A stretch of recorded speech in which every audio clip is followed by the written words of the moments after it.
Accenture के financial year 2022 की दूसरी तिमाही के मजबूत नतीजों से भारतीय आईटी कंपनियों के लिए भी कुछ बड़े संकेत मिल रहे हैं।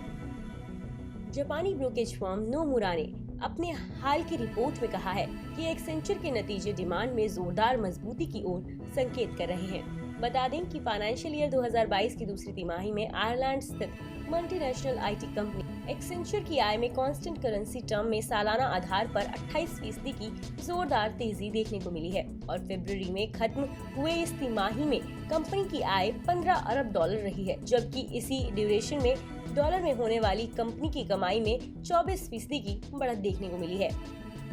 दूसरी तिमाही में कंपनी का रिपोर्टेड रेवेन्यू इसके 14.5 से 14.75 अरब डॉलर के गाइडेंस से कहीं ज्यादा है।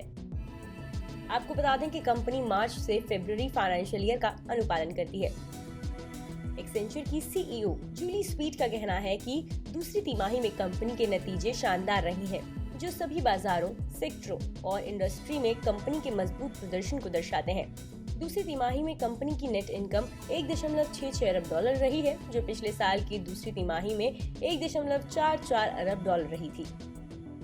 एक्सेंचर को उम्मीद है कि तीसरी तिमाही में कंपनी का रेवेन्यू 15.70 से 16.15 अरब डॉलर के बीच रह सकता है, यानी इसमें कांस्टेंट करेंसी टर्म में 22 से 26% की बढ़त देखने को मिल सकती है। कंपनी का ये भी कहना है कि यूक्रेन पर रूस के आक्रमण और उसके बाद रूस पर लगाए गए प्रतिबंधों के चलते दुनिया भर में इकोनॉमिक और आर्थिक अस्थिरता में बढ़ोतरी हुई है।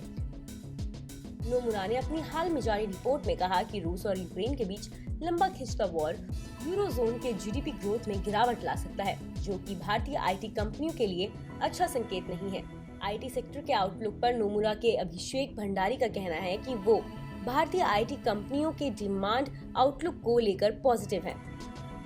भारतीय आईटी कंपनियों को क्लाउड एडॉप्शन और ट्रांसफॉर्मेशनल सर्विसेज से आगे अच्छी मांग आती दिखेगी, जिसको ध्यान में रखते हुए लार्ज कैप में नोमुरा की टॉप पिक्स इन्फोसिस, विप्रो और प्रेसिस्टेंट सिस्टम है।